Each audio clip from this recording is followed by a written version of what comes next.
Oh, this is the part where I get to say good evening, everyone, while I try to get Barb back. For some reason, we've lost her. Michelle, are you there with us? I'm here. Well, I'm good. definitely. I've been wondering what happened to Barbara. Well, that was just it. I was trying to bring her back. Um, I'm not sure what happened either. Yeah, she just kind of disappeared off the screen. Yeah, she sure did. So I guess this is, like I said, where I get to talk, and I'm not so good at this part. Um, so how was your week? Oh, I'm doing great. Just I keep wondering what's going on with our nation. Oh boy, am I wondering. It's how is it they say we're in interesting times? Oh Um, yeah, I'd say we're beyond the word interesting. I'm not sure what word we'll use at this point, but we've gone down the rabbit hole. I tend to agree with that. Um, okay, I don't know for sure, but I think I'm going to let you talk about what you'd like us to know since we haven't talked to you in a month while I work at bringing Barb back. Is that okay with you? Yeah, that'd be fine. I'll talk a little bit about astrology since that's what I do, and that's what I think people are getting used to coming on for when I'm on. So I guess I could talk a little bit about astrology and what maybe is happening. And for people who are new to astrology, you may only think about astrology as the horoscope signs that you see in newspapers, but in reality, there's a whole lot more to it. The reason we have horoscope signs in newspapers is because a wonderful astrologer named George Llewellyn, many, many, many years ago, back in the turn of the last century, the beginning of the last century, um, he thought that he needed to get Americans to realize that astrology was valuable. So he created horoscopes. And what's really kind of funny about that is that astrology is so much more than your sun sign. I meet people all the time who think, "Oh yeah, well, I'm a Cancer, and so it fits me," or or I'm a Scorpio, and everybody says they're terrible, and I don't want to be that. And it's really funny because we're not just our sun sign by any means. We are much more complex, and you have not only do you have the sun and the moon, and in Eastern astrology, astrologers in the East, in India, a home of motherhood, the moon is more important than the sun, and there's some true value in that because the moon moves us. We are mostly water, our bodies, and if you watch the tides, they're controlled by the moon. So are our emotions. A lot of the time, we'll be influenced, or in some way, we resonate to the actions of the moon and the signs or the constellations that the moon travels through. So we really have more reception there. So if you were to do astrology today in newspapers, I would do it as lunar astrology. It'd be much more effective. But nonetheless, we have a lot more to look at. We have the sun and the moon. We have, Mercury, Venus, Mars, Saturn, Jupiter, Uranus, Neptune, and Pluto. Despite the fact they call it a dwarf, it still has tremendous effect in our world. So those are the basics. And then as you go beyond that, when you look at a night sky and you look up and you don't see a cloudy one like we're seeing here in Oregon tonight, but you see a clear sky, you see constellations in the sky that we call things like the Big Dipper or the Pole Star or Draco and Orion, and those patterns in the sky are made up of what we call fixed stars. And those stars are suns in completely different galaxies, millions and millions of light years from us. But they have an influence on us as well. We resonate to things connecting. Somehow we connect. Magnetics connects across light years. And it is a fascinating topic to even think about. I think Barbara is back. Are you back, Barbara? Yeah, I took a trip. I'm back now. As long as you weren't abducted by aliens, a little we were concerned the way you wondering for just. a minute. Before I let you two ladies have the show back, I'd like to remind folks that are on the call, and we have 3 other callers on, that while they're waiting to be called, to please mute their mics. I think we have a chipmunk on one of them. Can you hear me? Yeah, I don't Yes, think we you're can the, I hear hope you're not the chipmunk. I'm not the chipmunk. No, but this is weird. I got dropped, and then I thought, well, I'll just call into this damn show, and Well, to be fair, I did dropped. try to call you, but it said that it failed. So anyway, we got you back on with the show. Who are we talking to? No one. I was just talking. We Oh, didn't. I was just telling people about astrology and what we actually look at. So, Oh, wow. Well, we have a bunch of people here that are waiting with bated breath, so to speak. well, let's go. As am I. Who was the first call, Deb? It was pretty much a tie between 785 and 704. Well, let's take 785 first. Hi, 785. You're on the air with us. Hello. Who is this? Hi, who is Jill. this? My name's Jill. Hi, Jill. Hi. What's your date of birth, Jill? 5/31/69. 5. Isn't that this month, May? Yep. End of this month. So you're born like on Memorial Day weekend, huh? Yeah. My grandma likes to talk about that a lot. I was born, I guess, one of the last Memorial Day, like before they did the 3-day weekend or something. Oh yeah. So Yeah. what? I didn't catch the year. I missed that. 1969. 1969. Good thing I asked, because what I heard was not 6. And it made you very old compared to how young you are. So, what time were you born? Did they give you that information? 8:45 a.m. in California. 8:45. Oops. Let me do that again. Sloppy fingers. 8:45 a.m. And where in California were you born? Pomona. Pomona, California. I bet that was just beautiful. California is so beautiful.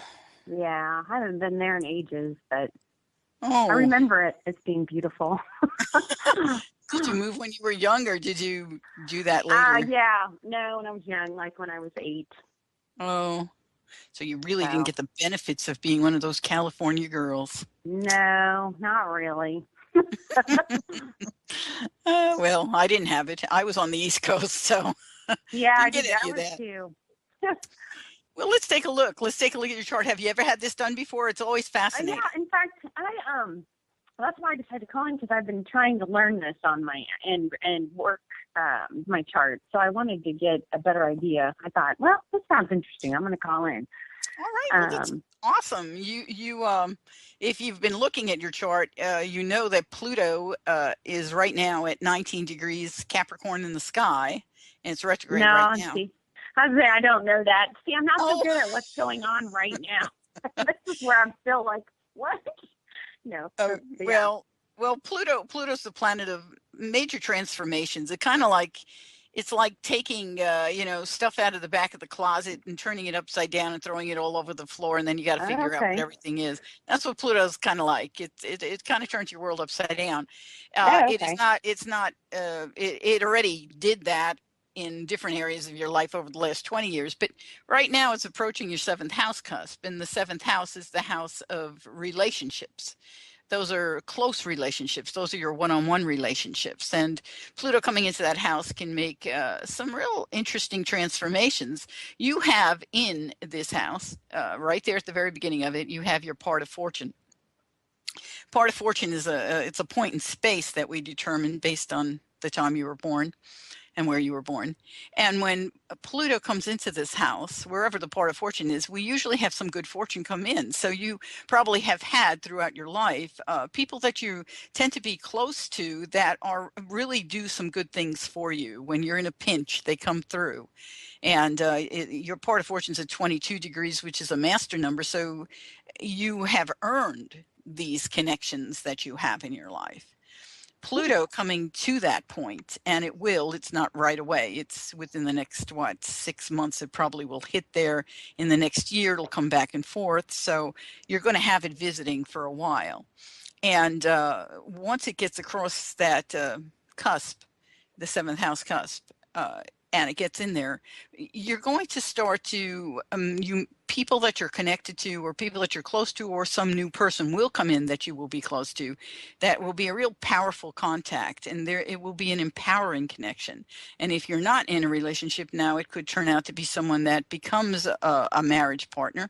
If you're in a relationship right now, it could there could be some major transformation that takes place that empowers you in a different way as a result of Pluto coming into contact. So your relationship will go through a change. A lot of astrologers will say, Pluto's horrible, it's awful, whatever happens, whenever it travels, it causes problems. Don't look at it that way, because I don't agree with that. Pluto is a transformer, and it can empower people. So whenever you know what's coming, you want to pay attention to what's going on in your life and work on cleaning things up as you go. Okay.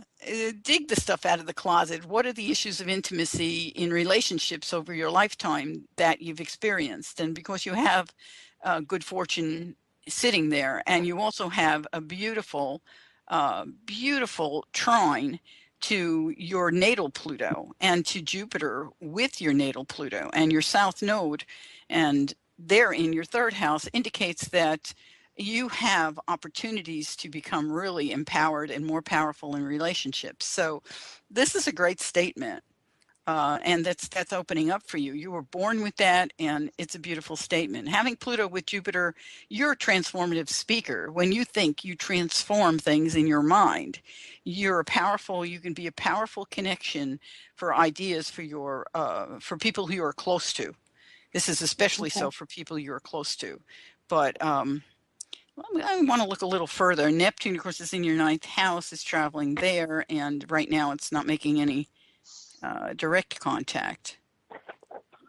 But it does bring inspiration as it goes through. So you may find that when it activates, it will bring more of that. And you have had some of that, because Neptune was in a beautiful contact, or a challenging contact, with your mom, with your home, with your children. If you have children, with your investments, you may have had some question marks and challenges about your home, or about things that you've invested in over the last, I want to say, the questions came up over the last 3 years.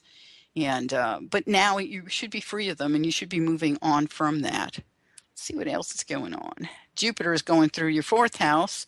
And when Jupiter goes through a house, it usually wants everything to get bigger, or becomes more obvious. And so you may be looking at your property and looking at expanding property in some way, or your home, or bringing in more audiovisual equipment. There's something that will go on there as Jupiter travels. It's only begun that journey. So, but a lot of the time when it approaches, we're already thinking about it. So I don't know if you've got something coming up or not, but right now it's in retrograde. It won't go direct until August or sometime in July. At any rate, it's not going to activate your Mercury until later, probably around September, October. And when it does, you may be challenged in some way in terms of communication things in your home. So you may start thinking about that now. Do you have already, do you have good quality internet equipment? Because this is a statement that I want to make something bigger, and you may be challenged to expand. I'd be looking for a better router. Oh, okay. I've got my husband's very he's very techie. I don't. Oh, yes, I'm not. Okay, well, I am not. Well, that's okay. He'll probably take care of it for you. But that's what. There we go. That's kind of what it looks like to me. Could be something else that I'm missing, but let's see what else is in here. And also, if you have a specific question, let me know what it is, because as I wander around your chart, I'm not really talking about your natal chart all that much. Okay. Can I add something here? Sure. Tons and tons and tons of healing energy here. So it feels as though the element of healing is not only something you're looking at to benefit yourself, but also there's healing energy here from past lifetimes. So that so that you're going to be finding that you are becoming more and more sensitive to the energetic flow around you. You're going to be drawn to, if you haven't already begun to be drawn to, there's this element here of working with energy and healing. So it does feel as though there's that quality that's going on here, as though there's a shift of focus to a degree. And I want to go back to the relationship stuff that Michelle was talking about. I see 3 very influential people coming into your life this year. They feel as though they could be teachers or guides on some level. They're in physical. It's as though you're beginning to meet people that can help to guide you through the next transition of energetic ascension that you're going to be going through this next year. So and I want to go back to your first house. I don't know who's in your first house, but my but well, aside from you, of course. That's so cute. But there is this element of power and the spotlight falling on you. So this is going to be a year in which you come out of the shadows into the light and begin to walk a new pathway that will help you to evolve even more greatly. Back to Michelle. You know, I love that you brought that up, because I Spirit was saying, go look at her South Node. And so when you brought that up, you know, I immediately go over there. Jupiter, and you have Jupiter in the South Node conjunct in your 3rd house, which is the house of communication, your thought forms. It's also the house of siblings and neighbors. And Jupiter, of course, is a lot of things. It's about expansion. It's about education. It's about teaching. It's legal matters. It's about travel out beyond your neighborhood, and yet you have it sitting in your neighborhood. And the South Node is all about, what is my past life experiences? What am I bringing into this life that I need? So what is that little sack you're carrying on your back? Some of it's good, some of it's not so good. Some of it you'll sabotage yourself with, and some of it are amazing talents that you'll integrate and you'll go forward with. To have that, what your Jupiter says, and in Virgo, they're both in Virgo, is indicative that you have been a healer in a past life, that you've been probably a teacher of healing in a past life. Virgo is the sign of health. And a lot of time when we see Virgo, rather than seeing, for example, Scorpio is more about surgery and the metal techniques that are used, like needles or knives or scaffolds and things like that. But Virgo is about the care and the service. And to put Jupiter with Virgo, what we have is a teacher of service, a teacher of how to serve and increase the health of others. And to have it with your South Node indicates you've done this in a past life. And in this lifetime, your thought forms are strong enough that you may decide you want to do something that will teach. And your progressed sun right now is in a sextile. So here is the first house that Barbara was talking about. Of course, she looks at a completely different thing than I look at. But your progressed sun is in your first house, and it's making a beautiful sextile to your Jupiter and your South Node. And that sextile continues throughout this year and in through the next. So you have basically about 2 years from where we stand now. And actually, it'll even go a little further than that, because it'll skip a couple of years and then it'll activate again, is what it will do. So if we go 2 years, it's going to take us 26, almost 27. Then it'll skip like 2 years and then it'll activate again because of your progressed Jupiter and your progressed Uranus. So you've got this period of time where you can empower yourself and decide to take the actions that you've been contemplating, probably taking for a very long time, because they come from your past. And the fact that Pluto is active with your South Node progressed is indicative that this is a statement that will be about empowering yourself as well as empowering others through teaching. So yeah, very good. And you do have the sign of the teacher on the house of health. Okay. So yeah, I don't know what you do. You have fire signs on all your work cusps. And so you're a person who has lots of energy, or should have lots of energy. I didn't look at your Mars, but you should have lots of energy when it comes to getting out and working or doing things that are active in the community. You Yeah, tend to have that's good leadership qualities. cool. There's one other thing before we move on, because we do have some people waiting here, but it's really important you trust your gut. You don't trust Okay. your gut. You think too much. I mean, Yeah. there are places where you there are places where you do need to think. I'm not saying don't think at all, but you tend to overanalyze and lose the moment. Right. So Yeah. so if it's not a life and death situation, and if you haven't had Mexican food the night before, trust your gut. Okay. Yeah, and you actually have a fabulous intuitive quality. Your Neptune is a 26 degree Scorpio, and it is in a sextile to that Jupiter and that South Node. But your moon is in Sagittarius, and it's the moon that causes you to say, wait a minute, I need to learn more. I need to know more. I haven't done all that I need to do in order to be able to stand here and say all this. It's not true. Okay. It's only true for maybe this lifetime, but you've already got tons and tons of experience from past lifetimes. Stand on it, allow it to integrate and bring it forward. Okay. Okay. That's cool.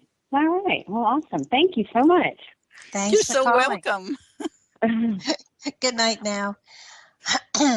Okay, I have a feeling we could have gone on and on with her, because I kept seeing things peeking out and saying, wonder if Yeah. Michelle's going to bring this up. It's always fun to hear what you're going to bring up, because we're looking from two different perspectives. But I'm using a house layout, so I have the house. I know.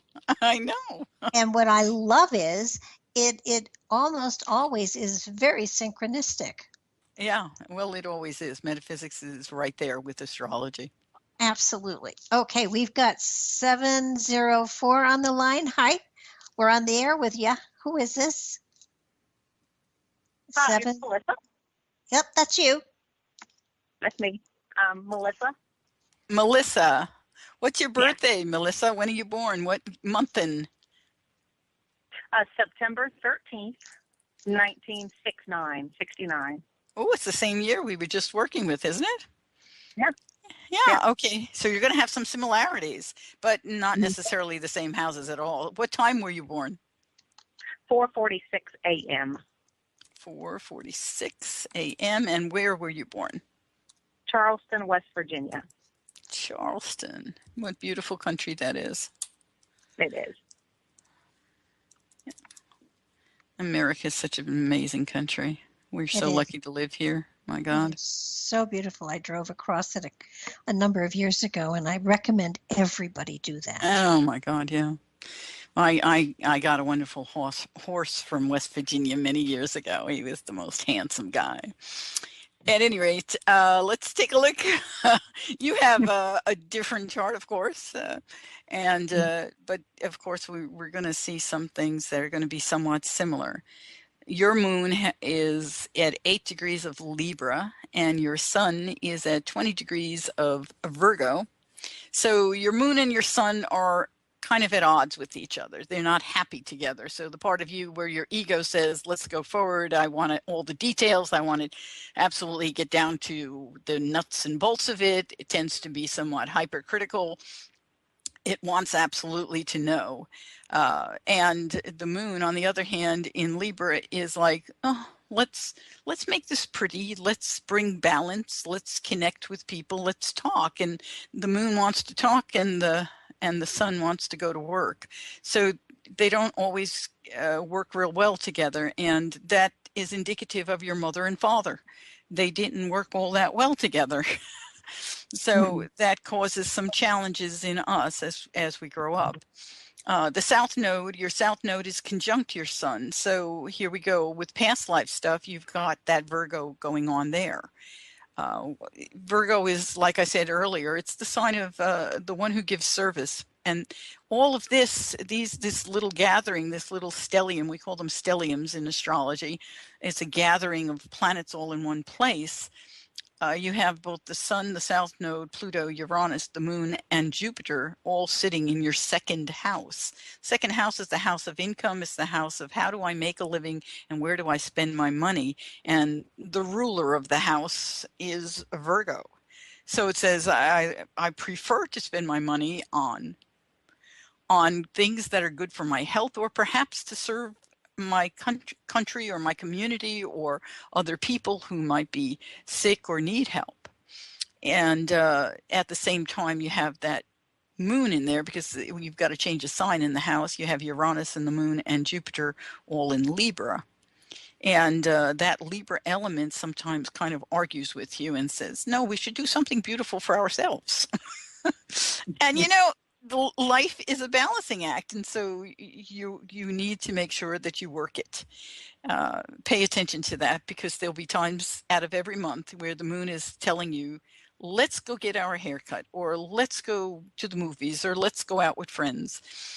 Allow yourself to pay attention to the movements of the moon. Whenever the moon is in an air sign or is in a fire sign, you will be more inclined to do those kinds of things, and you should. When it's in an earth sign or a water sign, you're going to be more inclined to want to get to work, to serve others. So if you take the time to look at an astrological calendar, it will tell you when the moon is in those different signs. But right now, the moon is in Cancer. So it's been active on your sun over the last 2 days. And think about what you were feeling and see if that doesn't fit. It should. So anyway, let's see what else is going on in your chart. And if you have anything to say, Barbara, just jump in. When I look, I don't see anybody on any angles. So that's usually nice, because when there's no strong planet on an angle, we end up getting through that period in our life where it's not as intense. So that's a nice thing to see. Not to say that we aren't living in an intense time frame, because it is. Neptune right now is at 13 degrees, and it is moving into a position, but it's not really doing that much with your sun yet. What it is working with is your Mercury, and this is where you're having the most stress. And it's interesting because this is a statement that Barbara made to the caller before you, but this is going on in your world right now. Neptune in a quincunx action is called a quincunx action when it's 150 degrees away from another planet. It is that with your Mercury. Mercury is your thought forms, it's your voice, it's what you think about. And your Mercury sits in your house of thinking, and you try to speak in a very fair way. You go out of your way to be diplomatic with others, and that's a good quality, but you have to also be careful to take care of you. When you have a quincunx action coming from Neptune, Neptune is saying, here are some visions for you. Here are some insights for you. It's giving you intuitive information, and your mind is saying, wait a minute, I'm not so sure that's correct. And you go back and forth with it, and it causes you stress. It would be much better if you could just let go when you get that feeling or that insight, and allow yourself to look at it. Don't try to control it, look at it, because it is probably going to be incredibly useful to you and accurate.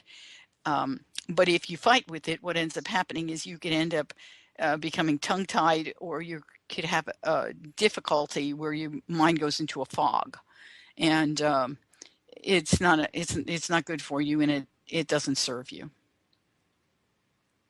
I have to hop here a second. It feels as though as of January, you went through what I call a threshold experience. That's crossing a threshold of understanding of this and other dimensions. And it feels as though this year is the beginning of a whole new phase of how you perceive yourself and your reality. So that everything is shifting for you, it feels. Have you felt as though there was major shift going on? Yes. You actually did a letter rip reading for me back in September. And every month I'll go back and look at it. And every month has lined up with what you said. and you just repeated some of the stuff you had said last year as well. So okay, because this is major for you, and it's major spiritually speaking. I don't know about your physical reality because I think you have that pretty well under control, but it's the spiritual where I see the major shifting and opening, and it's so much fun. And you're not going to be going crazy, but you're going to feel like it from time to time.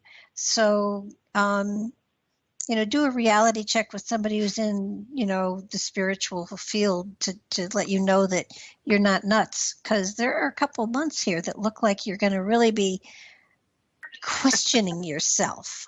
And that's my Virgo coming in and critiquing it and analyzing the hell out of it. But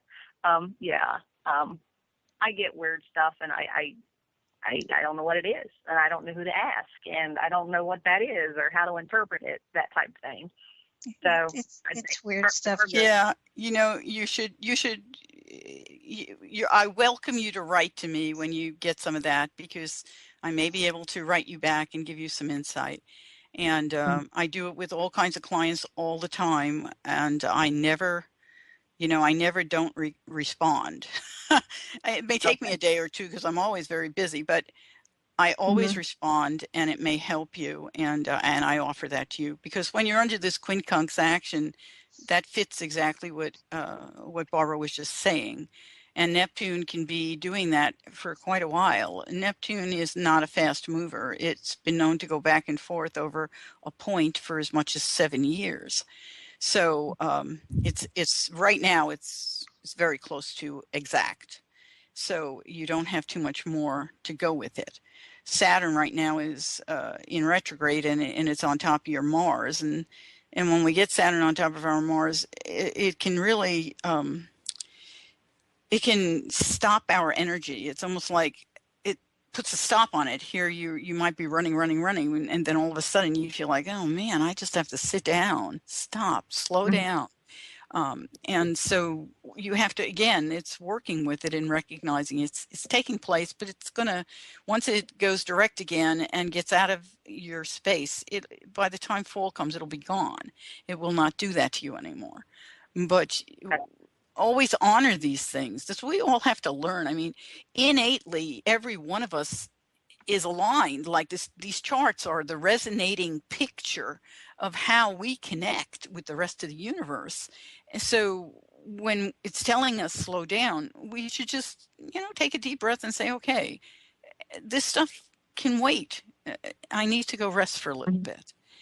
We have to learn to honor it, learn to honor the cycles, because that's what these are all cycles. And you are bringing up a lot of things. There's your moon right now is in Cancer. The progressed moon is in Cancer. So it's going to honor your sun here over the next few months. Right now, the moon in the sky, the last day or so, it was honoring your sun. But when this moon gets to 18 degrees, it's right now at 12, so that's 6 months away. When it gets to that 18-degree mark, it will be applying to your sun for 2 full months. And as it does that, this is a period of time where you actually can get your ego and what you desire together and move it forward. And you're going to move it forward in terms of service to the world in some way. Whatever it is that you do for a living, or how you make your money, or how you spend your money, all of that has to do with service. And Virgo is a difficult sign. I recommend to every Virgo that's out there, or if you have your moon in Virgo, consider the mantra, all things are perfect, no matter how it appears.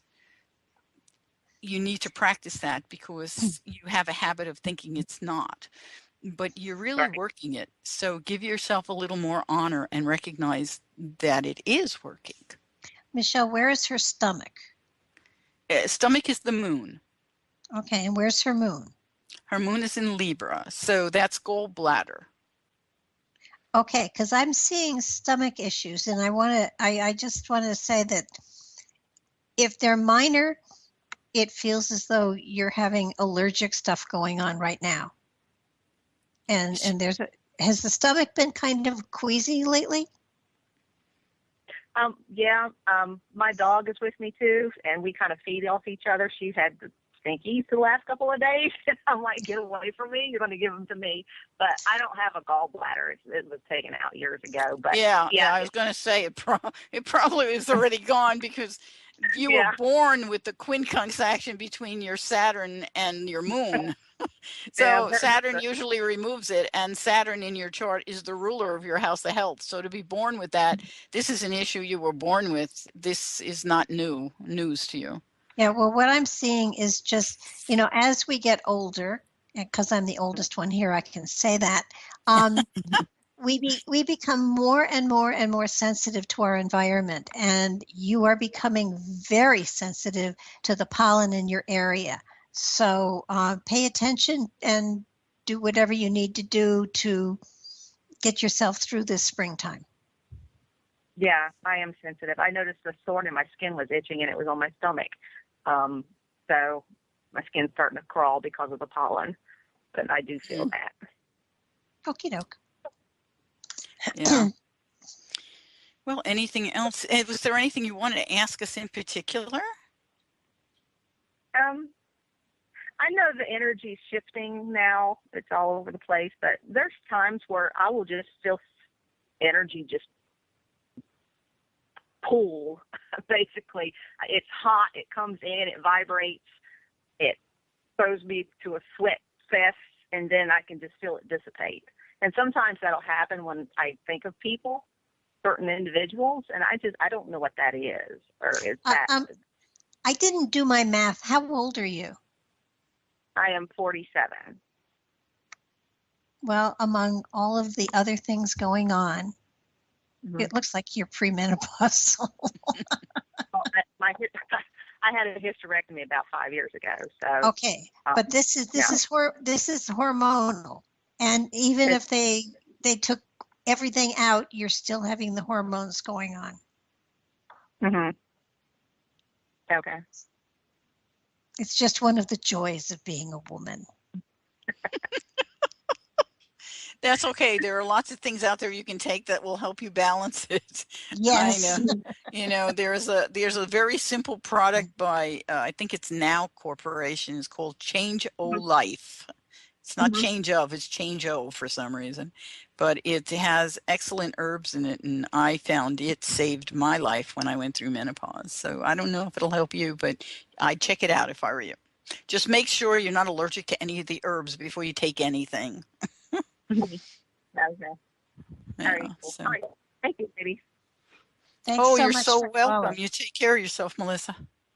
All right. Thank you. Bye-bye. Those hot rushes do keep coming. No, I don't have them anymore. Thank you, God. Well, I must have been out to lunch when mine was figured, because I've been going this route for the last 20 years. So. Oh my gosh, that's horrible. I remember times when I had that where we'd be driving in the car and it was wintertime, and my husband would say, "What are you doing?" And I said, because he'd have the heat on in the car, and I'd be opening the window and I literally stick my head out like a dog. Yes, I've had those moments too. I saw something somewhere that said, they're not really hot flushes, they're energy surges. Oh yeah, right. Some man made that up, I'm sure. I think so. We've got another caller here. It's 704. Hi, you've patiently been waiting. Who is this? I think it's 860. You just did 704. That was Melissa. Oh, then it's 860. Who is this? My name is Stephanie. Hi, Stephanie. Stephanie. What's your date of birth? When are you born, Stephanie? What month? April 13th, 1968. April 13th, 1968. Oh, the 60s are coming in tonight, huh? Sure. And do you know what time you were born? 7:08 a.m. in Cleveland, Ohio. And that's Cleveland. All right, we'll take a look and see what we see. Thank you. You bet. Have you ever done this before? I have. You have what we call I call it a teeter-totter. There's another word for it, seesaw, seesaw chart. In other words, you have a balancing act. Your whole life, it seems like you tend to be pulled back and forth because of the way your planets are set in your natal chart. And for those, if you can imagine this, okay, those who are on the call here, the chart has a whole grouping of planets sitting in the 12th house. And I mean, you've got Mars, the Sun, the North Node, Saturn, Mercury, and Venus all sitting in that 12th house. And then at the other end of the spectrum are the other planets. So it causes kind of a balancing act. It's not an easy chart. And to take everything and throw it into your 12th house, wow. We call the 12th house the closet. It's the place where we put things that are from past lives that we want to work on but don't really want to look at. So we end up usually sabotaging ourselves with them, and that's how we figure them out. It's better to talk to an astrologer so they can tell you rather than stumble along. But unfortunately, I have baggage? Are you saying I have baggage? I'm saying we all do, but you decided in this lifetime you were going to actually do something about it. We all have it. Oh, wow. But your father, not that I want to stick him in a bag or anything. I mean, he's from your past life. He's a big part of your past life, and in this lifetime he had to have some serious influence on you. It looks more like it was a real control military life from the past. And there's something here to be said with your North Node sitting next to it, that you had made a commitment and desired to be work through some of this in this lifetime with him. And the whole issues of control is something that you could really get fired up about. And I don't know what what kinds of things he would do that cause you to get your red hair on, but it could make you upset. At any rate, you are a very strong individual with all this Aries going on in this house. Past issues of war, or past issues of exploration, past issues of getting out there, and all the things that have to do with male energy are issues that you said, in this lifetime I'm going to look them in the eye and I'm going to go forward. It's like you made a commitment to yourself that you would, even though we were born a woman, you made a decision. I'm coming in and I am going to show men that women can do it. So I don't know. And of course, sometimes that's shooting yourself in the foot.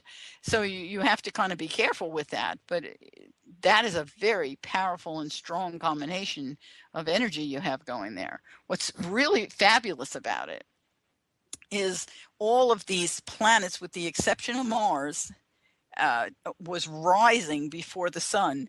To understand how a chart works, this line that goes across the middle of the chart, we call it the horizon line, and we call it that because at the moment of your birth, that is, if we were standing outside when you were being born, that is the horizon line from that place on the planet.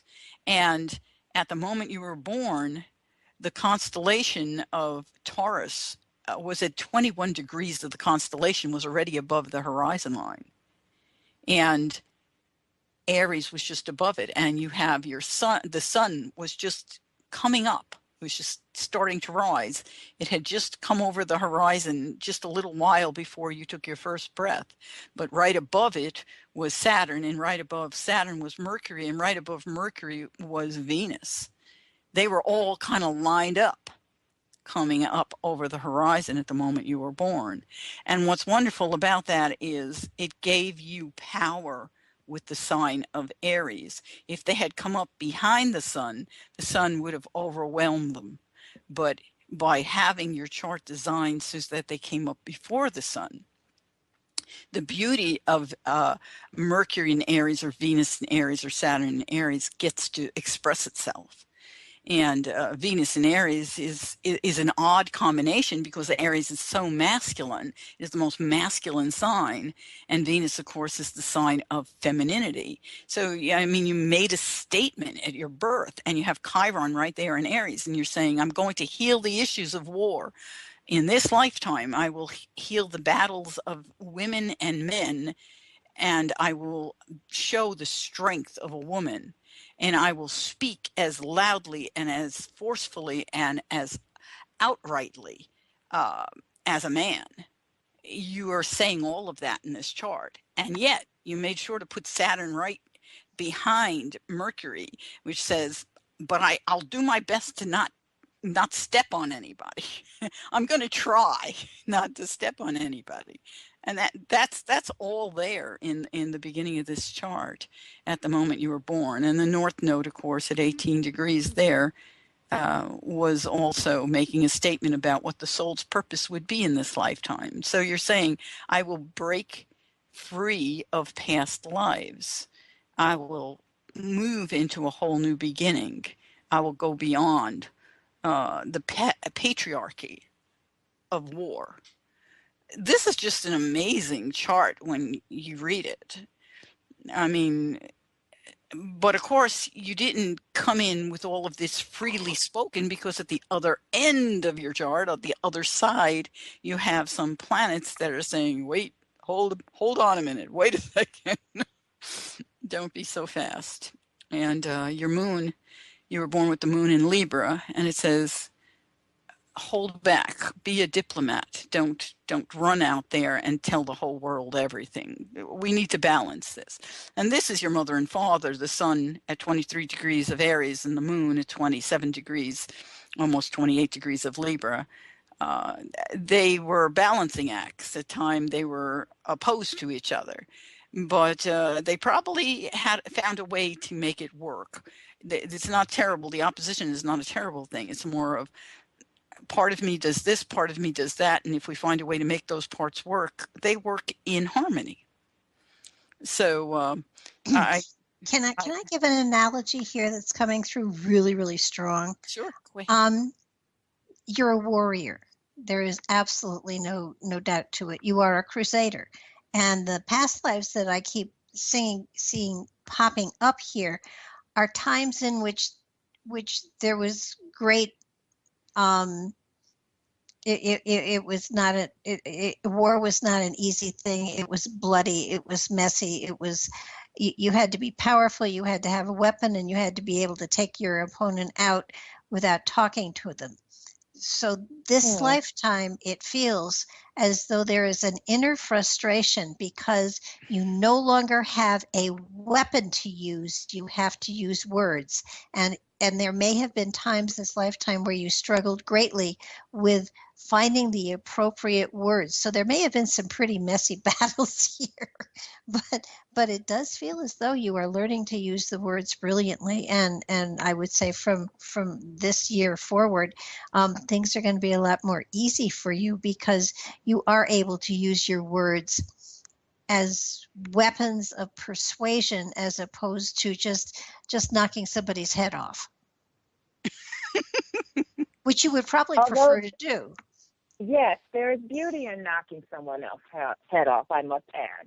And satisfaction. Yes. But and you were a very powerful warrior, so that taking all of your weapons away from you and saying, use words this time, Cookie, was quite a challenge. Yeah. Well, I've got to tell you one other thing. As you were talking, I realized that, I'm working with a tri-wheel chart, so I'm not just looking at the natal chart by itself.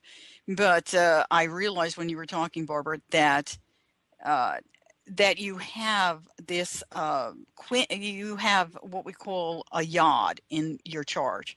And that is, the ancients used to call that the finger of God. And the yod is Neptune to Uranus in opposition, or in quincunx action. Their midpoint is the moon in opposition to your sun. So this is what a statement. I mean, this is a marvelous chart. I could talk for hours on it. Well, you know what? We're coming up on at least we're coming up on 3 minutes before the music is going to start. So when the music starts, we'll come back to you if that's okay with you after the music starts. So don't hang up, okay? Absolutely. Thank you. Oh, okay, go ahead, Michelle. Yeah, so what a yacht is, it tells us that the energy between these two planets that are in sextile, which are Neptune and Uranus, have to come through and be spoken or experienced or whisked through this other point of the sword, which is the sun. So your ego must take in the intuitive at a very deep intimacy level to understand intimacy at its depth, to understand power. There is an intuitive part of you that can almost seek it out like a bloodhound, and you would know it. And the other part, Uranus in Virgo, Uranus and Virgo don't even go together, but they're trying to work here. It's a statement of, I need to change the way that I've done it before and do it now with service. To be the bloodhound of truth in service, where suddenly I will do that and break free of the chains of the past.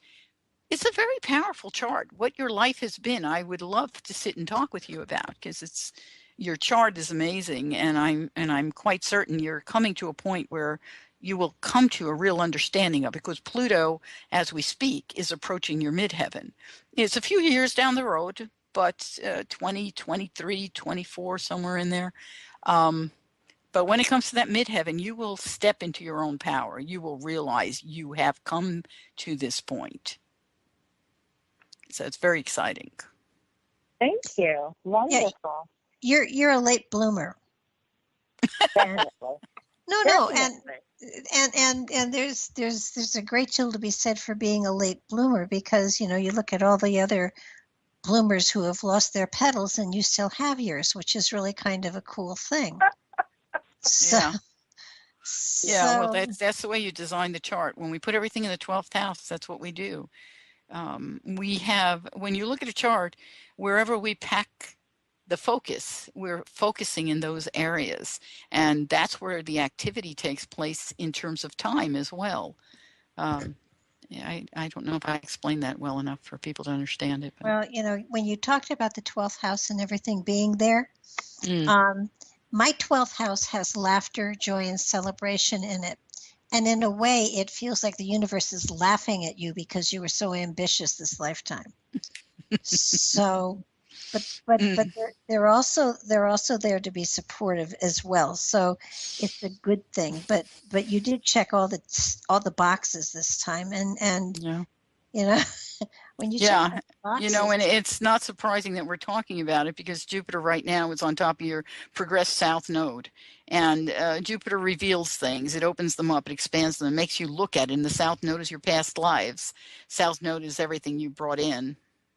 Okay, we'll readings tonight with Michelle Avanti. So if you would like to participate, please feel free to call in. The number is 918-707-8787 or 310-421-4053. And we are back. So, hi guys. Hi. I think you mentioned past lives, and I think it's important that she understand that there have been many past lives, all of which the ones that I'm seeing popping up here, you were male and you were powerful and you didn't give quarter to anyone. And you bring some of that energy into this lifetime. So it may be very hard for you to understand why people don't worship you and do exactly as you say. That's interesting. Yes, I agree. Oh man, your chart is really quite interesting, and Mercury, has been retrograde for the last 3 weeks, and it will station direct on Wednesday. And as it's been retrograde, it's been digging up information in your world. So I wonder if you've had some experiences over the last couple of weeks that brought something back that you were surprised came back into your world. May have had to do with your father or some older people, masculine, maybe have to do with war. A lot of war energy in this chart. Yeah, it's amazing. Yeah. The image that comes is the superheroes with their Thor and all of them guys, Mm. So May I Yeah. ask a question? Sure. This is so wonderful. Thank you. I really appreciate your expertise. I am grappling as to whether I should move out of the state to be closer to my employer in North Carolina. Any energy surrounding that? I've been rethinking my life for the past 3 weeks during this retrograde. Yeah, that's appropriate for Mercury in retrograde, especially coming through your 12th house. You don't have anything to stop you from moving. And normally, that's the first thing I look at when somebody says, is it okay to move? And yeah, there's nothing stopping you. You can. Jupiter right now is traveling through your house of the workplace, your house of health. Anything going on in your health world will become very obvious or has already become obvious. But it can also offer a bigger or more spacious environment for your workplace. So moving may be a positive experience for you. Jupiter does go direct in actually June, in the beginning of June. And when it goes direct, it will start to move very rapidly. And as it does, by the time we get to fall, it's going to make a square to your midheaven. And I'd like to move it forward, and let me just look at that because that might be a key to yes or no. Let me just move it forward. Here is starting to, there we go. Okay, so October 1st, it will square your midheaven. So my guess by looking at that is that if you don't move, you're probably going to feel very challenged. If you do move, you're going to be questioning whether you got a big enough space. So my advice looking forward in time would be if you decide to move, which looks like it might be a good thing for you, make sure that you get the space that you want so that when this square comes into place and it conjoins your natal moon and opposes your sun, it will work a different facet rather than you feeling like you're cramped and you got to get something bigger. So make sure that is taken care of before you go forward. Did you understand what I've said, or was I confusing? No, it's clear. Thank you. Yeah. I want to add to that a little bit. I agree with everything Michelle said, but if you move because you feel you need to move for you, not because you have to move for someone or something else. It has to be for you on a personal level. Uh-huh. I agree with that totally. Yeah.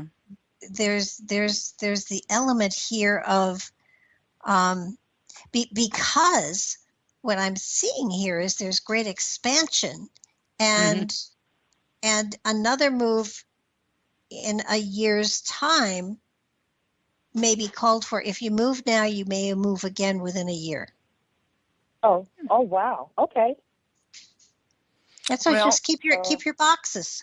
Yeah, it looks like it would be a good move, though. When I move it forward to October the 1st, I have the sextile between your progressed Jupiter and your natal Jupiter, and that's an activity that's telling me that, especially since it's on the moon, it's telling me that there is opportunity for a good investment here. So it may be what Barbara is seeing, that next move will be that you do a good job and you're able to sell this property that you're going to move into, because you may make it bigger and get more money for it, and as a result of that, move into something even bigger. I like it. Yeah, I like it. So there will be some challenges with it, but it looks like it's a kind of a shoe-in, because Jupiter rules your house of mortgages, and having that sextile says you'll have the money to do it, and there'll be plenty of it. Oh, even better. Mm-hmm. Yeah, the central card that I have is compensation. So I do feel she's going to be getting more money here. Mm-hmm. Mm-hmm. Good So, investment, it says. It's definitely a statement of a good investment. yeah. Okay, well, we have to move on, but thank you so I much know. for being so patient and waiting. Yeah, it Thank you was so awesome. much. Have a great night, ladies. Thank you again. You You too. too. Okay, we've got 773 here. Hi, you're on the air. Hi. Do you need my birth date? Yes. What month were you born? April. Okay. And the day and year? 14th of 1966. 19th, another 60s year. Okay. Yeah. And it's just interesting, cycles. And what time were you born? What's your name? What should I call you by? I'm Elizabeth. I was born at 2 p.m. Okay, Elizabeth. I love that name. That's a beautiful name. Thank you. And what city were you born in, Elizabeth? Chicago. Chicago, that wonderful town. Okay. So you're an Illinois child. This is a happy one. Yeah. Well, I don't know. Something about that name, Elizabeth. Maybe it's your name, Elizabeth, that I like. It's probably you that's coming across and not just the name. I've certainly heard it before, but I like it now. So let's, what can I tell you? You know how I am, weird. Yes. So let's see here. What's in your chart? You were born with Uranus and Pluto in the first house. That's not an easy thing. Sudden, unexpected, something early in your life when you were very, very young may have been challenging, near death, sudden change. Were you okay? Was it you or was it someone in your family, or do you even know? Sometimes people don't even know. I don't know, but I remember being very sick and floating in and out of consciousness. I had some kind of high fever. I don't know what that was all about. Yeah, it doesn't surprise me. Well, you made it through, so there you had to have somebody supporting you here, and it looks like as you moved through it was probably Neptune was really giving you the support you needed, and Jupiter was making it very obvious, but you had a balancing act. And let's see here, and that balancing act is part of a health issue that may have continued through your life because Saturn in that 24-degree point was opposing the Pluto-Uranus conjunction. It's a wide orb, though, so it may come and go. It may not be anything that has stayed, but Right. you do have a quincunx action to your moon that is very close. Your moon is at 17 Aquarius. No wonder I like you. See, a very friendly moon. Plus, it conjoins my sun, so it's not surprising. All right, there we go. You were like a daughter to me, and if you lived close, you'd be like a daughter to me. So, isn't that lovely? So this is how we have connections with others, and it's instantaneous. So there is that quincunx action, and a quincunx action can be a physical issue. So looking at this, it can be a nervous situation. It has to do with your nerves, and it may have to do with the digestive tract is not giving you the right combination to feed your nerves properly, because it's a Virgo Aquarius issue, and the opposition, of course, is Saturn. Saturn rules Aquarius, so all of it kind of comes together. Recommendation would be silica. I would recommend silica, and it may not seem like anything to you, but silica is a cell salt, and I don't know if you're familiar with cell salts. The human body consists of 12 cell salts. That's all we are. When someone is cremated, that's all that's left. 12 cell salts. That's what we're made of. Everything is built on the combination of those cell salts. And we usually have deficiencies regarding certain cell salts that we can see if there are quincunx actions in the natal chart. But silica, it's not silica. I don't know why I said silica. Maybe spirit has something I don't know about. But it's an issue that has to do with iron. Pisces rules the ability of the body to carry iron through the bloodstream, and when we don't have enough of that, we have a Pisces issue going on. So I'm seeing some Pisces issue, and then Cal-Nor, that's also a potassium issue. So it's an iron potassium issue, and for some reason the balance isn't proper between them. Yep, It's I've been told frictional. about that. Uh-huh. Okay, so there are cell salts that can work that out, and I would recommend you take a look at them. Look at I wish I had my little book in front of me. I don't have that, and I haven't done a lot of this lately, but Kali-Nur is one of them, and Ferrum Phos is another one. And not sure what the one for Virgo is, but you also need that one. If you would email me, I'll send you that information. Or if you Facebook me, I'll send you that information. You should be able to find that information.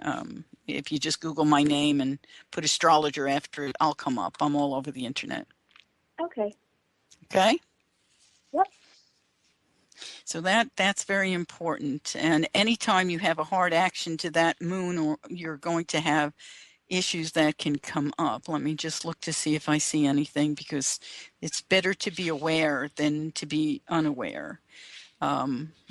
Neptune will cause friction when it finally gets to the 17-degree mark. It's nowhere near there now. It's at 13 degrees, and it's a very slow mover. So it's probably about, I'm going to say it may be 3 years away. So I would go Google where is Neptune, and find out when it's getting to start to approach that 17-degree mark, and make sure you have all your health issues in order. Okay. Very important. It's better to know, and if you have everything in order, then whatever happens, you minimize. Okay. Right. Neptune has a great way of making you fog up and forget. So you don't want to fog up and forget. Be conscious. Right. Awesome. Yeah. Let's see what else I see here. Well, you've had a Saturn return not too long ago. No, I take that back. This is a Chiron. You have a Chiron action that has been going on, and it's been on top of your Mercury. Chiron is where we're most wounded, but when we look at it, yours is in the 7th house, which is the house of relationships, and in Pisces, it's a statement that says the individual that you might be married to, or the individuals that you are closest to, someone that you share a one-on-one relationship with, they may have hurt you by not telling you the complete truth, or by going into some kind of escape route. Escape to me is any kind of aholicness. It could be workaholic, it could be alcoholic. It's a huge variance. But the statement is they're not connecting with you, they're not merging with you, they're not intimate with you, they're stepping away. And in that way, they have hurt you and become absent in your life. And that's probably a replication of an issue that took place with your father before you even got into any relationships with anyone else. So you have to come to terms with issues of abandonment and the issue of merging. We are already merged with everyone in terms of our divinity, who we are. But in physicality, merging is just a very small act, and you will never mind meld with anyone else. No matter how intuitive you are, you won't. Yep. That's exactly true. It's sometimes you feel like you're plugged in with people, and sometimes you're not. Yeah. So with Chiron coming over this point, and it's active. It has been active on itself, and it's active on your Mercury at this point in time. This is a time where coming into a complete understanding of issues of intimacy can be very valuable for you. And at the same time, you may have more intuitive processes that's bringing that information up. Also, it is going to sound like an odd statement. I don't know if your father is alive or not alive, but the fact of the matter is, whether he's alive or not alive, he's connecting with you. And so he's going to bring some information through to make up for what he didn't do while you were together. Oh my God! That's totally true. I didn't think I'd be going through this at 50 years old. There's so much hurt there that I didn't think I would ever recover from this. I'm having panic attacks at night, and it's horrible. Oh, sweetie. You have to do things for yourself to get through that. The key here is to remember, and this is going to be hard because a lot of people find it very difficult to face the pain that they've had to experience in this life. Yeah. It's very hard, but I'm going to say this because it's so important for you to try to understand. I say it with the softest heart I can speak because I understand the pain. I have had my experiences, as anyone our age, Barbara and Deb's age, have had our share. Thank you for laughing in the background. At any rate, what I want to say is we bring these experiences in because through our ability to heal ourselves, we are able to step into greater compassion for all life. Yeah. And this is what you have to keep the vision on, is the outcome.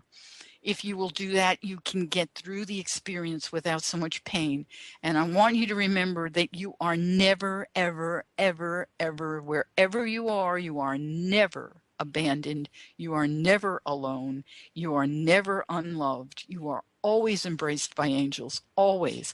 So when you go to sleep at night, allow them to embrace you. Become aware that they are there and they are protecting you. And they will protect you from anything and everything. And be a witness if those dreams have to come up for you to see them again. Be a witness to them and do not participate in them. Yeah, and let me jump in here because I'm a Pisces too. So I can Well, totally, absolutely relate to this. And I have to tell you, the experience makes you a greater, more sensitive, richer, more amazing person. It's dark night of the soul, and it's a transition through your own inner darkness. And the cool thing is there are always people there, you just don't see them. So, and as Michelle said, I promise you, there are guides, there are spirits walking there with you. You just don't see or feel them. And the important thing is that you realize, you get to realize that you have a master spirit inside of you that knows exactly where you're going and why. And you learn to trust yourself to a far greater degree than a lot of people do. So it's in retrospect, it's going to be one of the coolest things ever. It sucks now. It totally sucks, but it does get much, much better. And I'll say another thing, this Mercury retrograde has been a dig on you, kind of. And when it stations direct, it will station basically on top of your sun. So, I always tell people when you have a planet stationing, it's a day to take off from work if you're someone who goes to work. I tell my clients and I make them look at that stuff, months ahead. Unfortunately, this is Wednesday, so you may not be able to do that. But if you do have to go to work, then practice something. There's a simple practice that I send a lot of people with, and it works very well if you will pay attention and use it. Almost everybody drinks water at work. And if you don't, you really should. A lot of people make an effort to walk to a water cooler. Some people bring a bottle. It just depends on where you work and what you do. But if you will make the practice of every time, and it maybe set a timer for on the hour, drink some water. And the practice is simple. When you look at that water, look at it first and know that you are filling it with light, that the light of the highest levels of spiritual universe is pouring into that. And then as you drink it, allow that light to pour into you, to cleanse you, to soothe you, to embrace you, to fill you with love so that you feel that. Give yourself awesome. Yeah. if you take time. Good. If you take time to do that, it will help you tremendously, because whenever we have a day where a planet stations and on your sun, you're going to feel it, and it doesn't feel wonderful. So give yourself that opportunity to care for yourself, to love yourself, to know you're loved, And I can tell you right now, Barbara and I will be standing right next to you on the inner planes because you've made the connection with us. And that's what people who work on the inner and are aware that they work on the inner as well as on the outer do.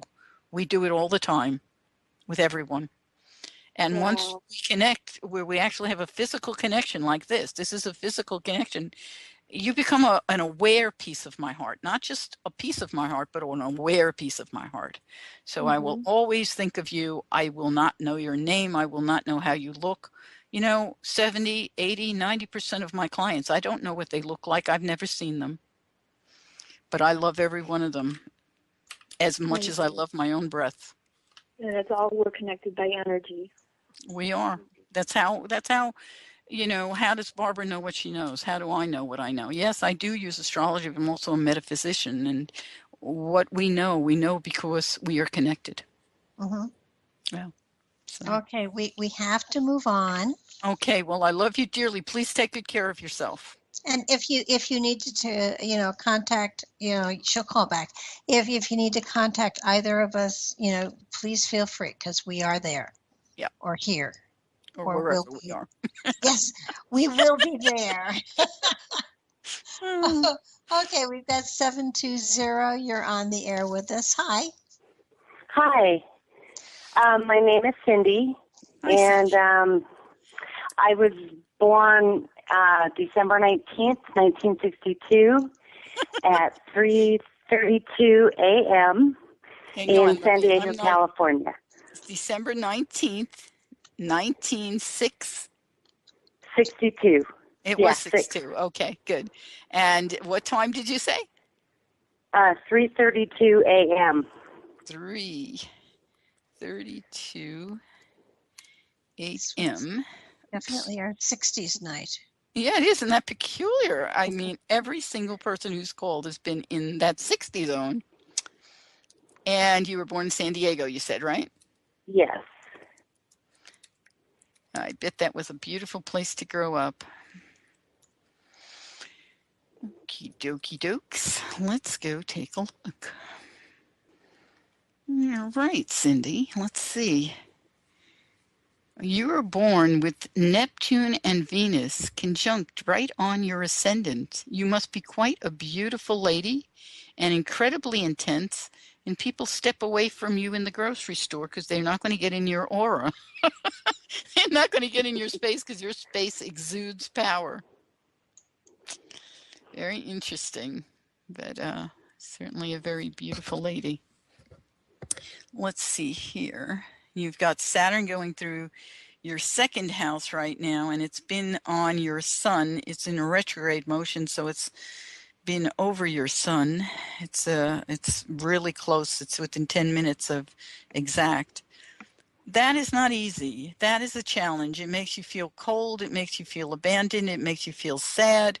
It doesn't do anything nice. And at the same time, in your second house, it makes you feel like you're not valuable, and that everything that you've done in your life, you could actually go to black and white and say nothing is valuable. It's all old and it's just not worth anything. And it makes you have to save your money and you feel like you don't have enough.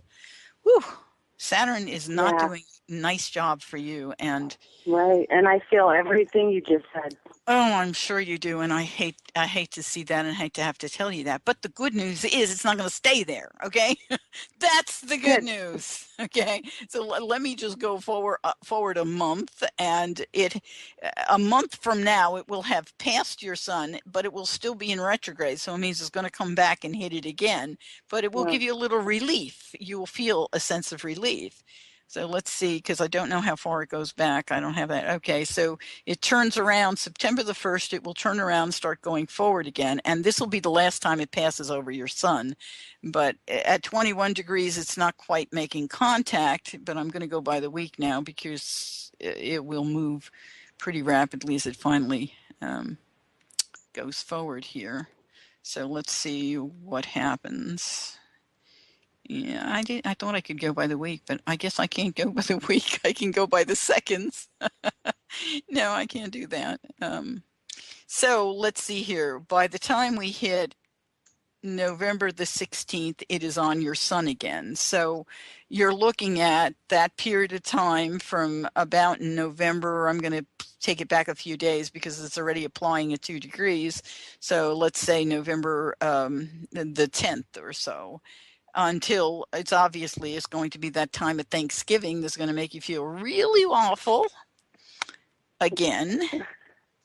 But I'm sorry, I know it's horrible things to have to tell people, but the good news is it's not going to last. This is the last time it's going to go over that. So a month later, it will already be at 29 degrees. So it's going to go rapidly over.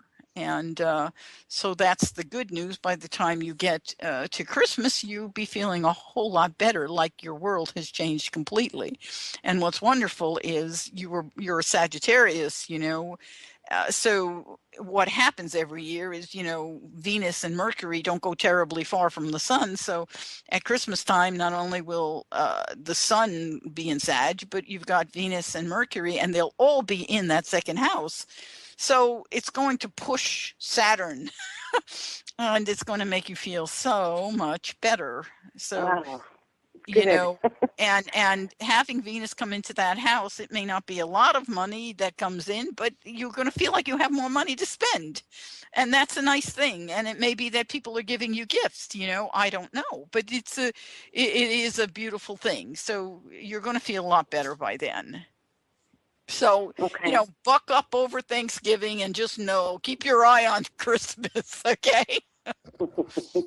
Keep your eye on Black Friday, as they say. Right?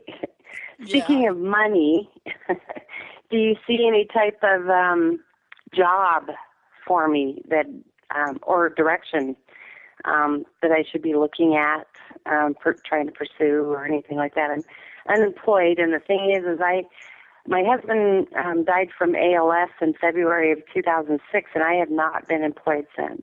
Oh, my God almighty. I'm so sorry. So sorry. Oh, wow. Well, let's see here. Okay, you're midheaven, you have Leo up there, so you're a person who has the ability to be out there in front of everybody, and you have your Mars in Leo right at the midheaven. So you're a person who could be an entertainer. I mean, you could be out there helping children, talking or getting children doing something active. You could be in the theater.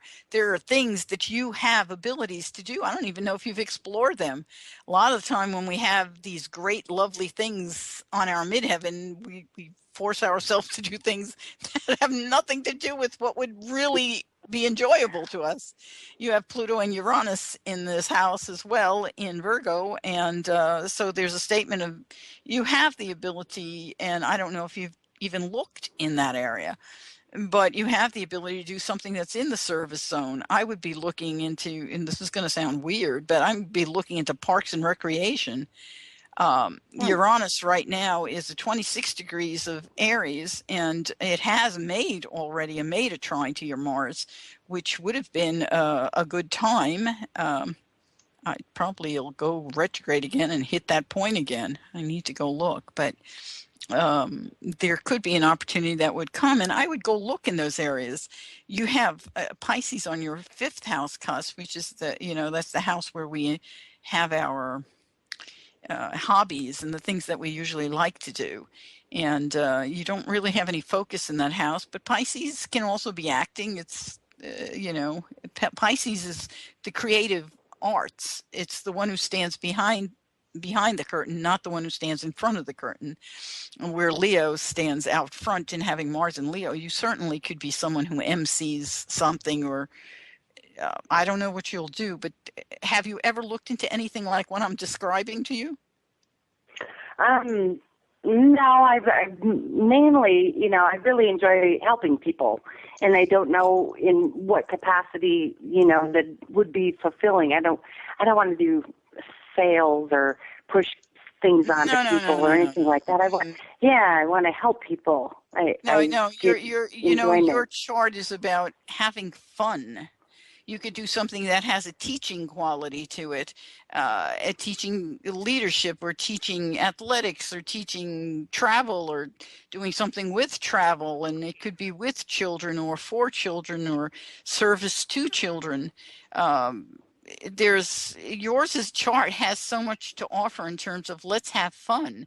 Your sun is in the second house, which means you have tremendous potential to make money. And your sun is basically trying that Mars that's at the midheaven. So there's opportunity for you anytime these planets become active. Saturn is activating your sun, and even though it makes you feel really crummy, your best bet under this trine is it could end up giving you a government job. Saturn's the government, and it's trining your midheaven. I know it sounds really peculiar, but if I were you, I'd be going and looking, and who knows, you may be feeling really down at Thanksgiving, but something that you may have applied for may come through at Christmas. Oh, wow. I would be looking in that kind of zone. I would be looking at, like I said, parks and recreation. I don't know why, but I would be looking in that kind of zone.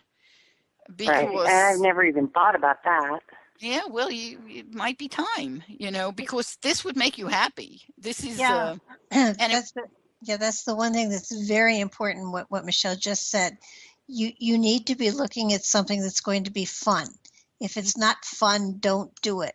I definitely, much as I, feel your desire to help and to serve and to help people, I do not recommend at all that you look at, nursing homes, rest homes, hostels. Stay out of that field, because you really, and that feels like that's the direction you were going. And that's because Pluto. That's the Pluto I took care of my husband. I took care of my husband when he was sick, and then after that my mom got sick, and I took care of her until she passed away. And it's kind of like that's the only thing I've been doing for the past 12 years is taking care of people.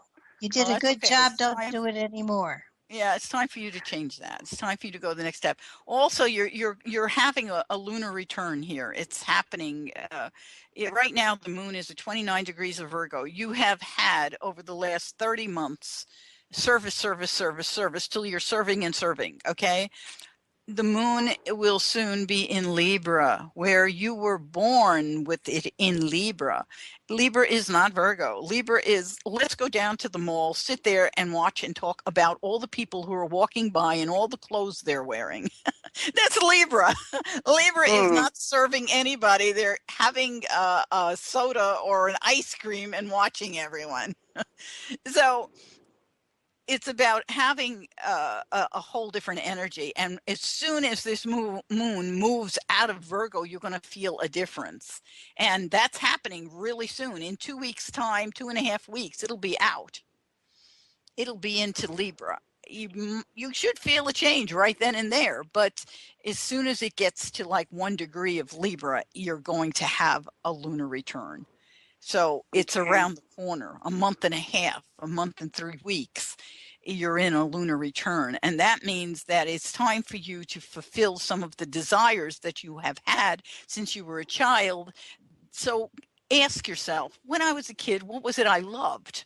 What did I love doing? You must have loved entertaining people. Mars and Leo at the midheaven is That's really weird. When I was little, we used to put on shows in the front yard. Me and my little sister, my neighbor, used to put on shows for the whole neighborhood. I believe every word of it. That's your chart, and that's part of who you are. You need to be doing this. So go look in parks and recreation. Go look anywhere where somebody is advertising or talking about, or maybe it's a community theater and you don't realize they have a job over there. Go look around. Open up the door for the creative and the entertaining kind of space. Yes, and here's one other thing you really need to do. You need to get new underwear. The things you say, Barbara, you will never stop blowing my mind. I did get new underwear. Yeah, but you didn't get the kind I'm talking about. Oh, okay. Big girl panties. You got sensible stuff. Forget that. No, you need to get new underwear. You really do, because if what you have on underneath everything else has that fun aspect to it, has that saucy feeling to it, that's what you become. And There's a great deal to be said for the cotton stuff, but right now you need to feel as sexy as you actually are. Yes, and I feel weird about that. I'm old. Well, I said underwear on the inside. You wear it on the inside, not on the outside. Right. You need to let go of that whole thing of feeling old. And part of that will go when this moon gets into your moon in Libra again. So go for it. And one of the things that Deb just threw in there, she says, a travel guide, that fits this description as well. So, if you were a travel guide who wore costumes, you would be a sensation. You know where else? About. You know where else to look? Every historical house around has people who dressed in costume to talk about the time. We don't have anything like that here, but she may live in a city that has we that. We do. Yeah, I live in, Boulder, but Denver also has them. Oh, yeah, I mean, Colorado. all the governor's mansions do. There are tons of it's almost theatrical where you wear the costume of the time and you talk about the history and what was going on during that period. Yeah, museums too, Deb is throwing in. Yeah. Yeah, because I love history too. So, wow. Yes, you do. Your Mercury is in Capricorn. You not only love history, you value history, and your brain works history. So quality things is the key to your chart. So whatever you do, quality would be something you would be talking about. Very good. Yes, you have to let us know what you do because this is very exciting. And even though this darn Saturn is on your sun, it's also, moving towards a wonderful grand trine to a beautiful trine, not a grand trine, but a beautiful trine to your midheaven. So go work it and don't let this, the cold part of Saturn control you. Allow yourself to push through it. Okay. Give yourself a weekend. Give yourself the 2 weeks, 2 to 3 weeks, and then start going because then your moon will be in Libra and you will be much more upbeat and more likely to get the position. You need to be in that upbeat zone when you go. Right. Okay. And that was what I was just going to ask you. You answered it for me. Okay. Good. Thank you very much. Thank you. Oh, you're so welcome. Very welcome. Take good care of yourself and shoot us a note and let us know what you end up doing. Absolutely. Okay, I sure will. Will. Thank you very much. And take care. Have a great night. Whew. Barbara, you slay me. Well, I mean. Never mind. They're amazing. I powered it down, too. I mean. Oh, I'm sure you did. Well, I think she brought out something that I think is very, very important for people to remember, to understand, and whatever. When you've gone through a time of loss, a time of being with people that are passing over and everything, it is an honor to do, and it is almost always done, through wonderful sensitivity and kindness and compassion. It's not done because it is expected or it is required of us. And when you come out of that time frame, it isn't that you're drained. You have forgotten how to celebrate life. Yes. And you have to remind yourself of that. And sometimes doing something really weird. I mean, I don't recommend thongs to anybody over 14. You're mind-blowing. I swear to God, I love you dearly. But it's the underneath stuff that gives you the fun. And it's so cool because, I have the big girl stuff too, the grown-up stuff. But you get to the point where sometimes you just have to celebrate. And it doesn't matter if people know what you're celebrating or not. I mean, go out and get an ice cream sundae, or treat yourself to something that you don't normally treat yourself to, and get yourself back into the flow of life. Because when you're caring for someone who is going through transition, you do take a kind of you pause in time while you're helping that person, and it's a contract you've made with that person. It's something you both agreed to before you incarnated, and you fulfill the contract. But it's a matter of, getting back into what your pathway is for this lifetime, and you hit it right on the nose, doing creative things, doing things that are celebrative, doing things that open you up to joy and laughter. It's important. And and you mentioned the theater and stuff like that. The other aspect that you can do is you can volunteer to be an usher at theaters too, the big ones that put on the Broadway shows. I just felt she needed to make some money, so oh yeah, that would help. Based on what I saw. So I think Spirit was going to give her a doorway, so I look forward to hearing something good. Well, absolutely, because people who are that kind and that generous and that sweet, they do get rewarded for it. They truly do. And it's just a matter of trusting and believing. Not that it's going to be the lottery, though it could be. But good things come to people. They really do. And especially when you've been through a time like that. I know I cared for my mother the last 30 years of her life, but the last 5 were really difficult. And then I had my husband passed away, and I cared for him while he went through that transition. And it's amazing how you go through that, and it's like a wave, and then you start again, and you can and at those moments, at those times, you have the opportunity to reinvent yourself. And how am I going to project myself into society now? And it's really amazing, because you can consciously sit there and say, okay, I am going to be a little more assertive here. I'm going to be a little more brash here.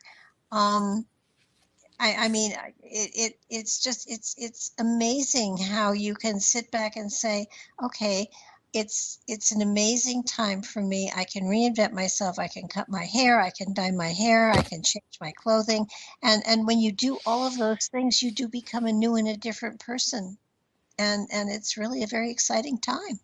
I agree. Of course, we can do that anytime.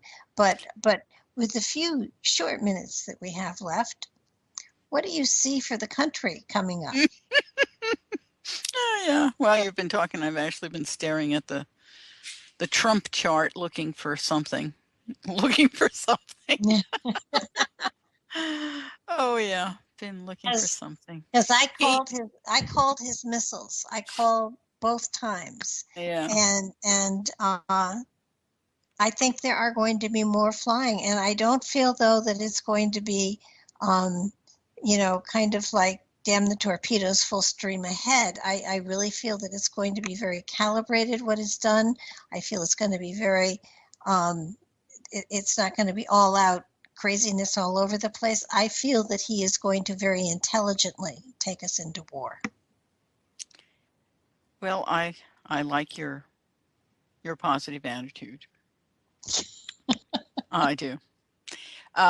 When you remember the last time we talked, I happened to peek at the U.S. chart, and I said Jupiter was applying to Mars in the U.S. chart, and it's in the 12th house, the house of self-sabotage. That's where Mars has progressed to in the U.S. chart, and Jupiter is applying on August the 1st.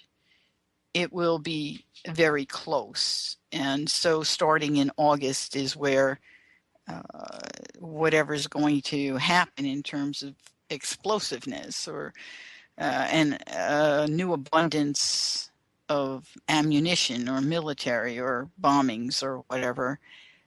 This is the time frame where it's going to become more. It will apply even before that, because all the words will come out when Jupiter gets to about 14 degrees, which will be the month before.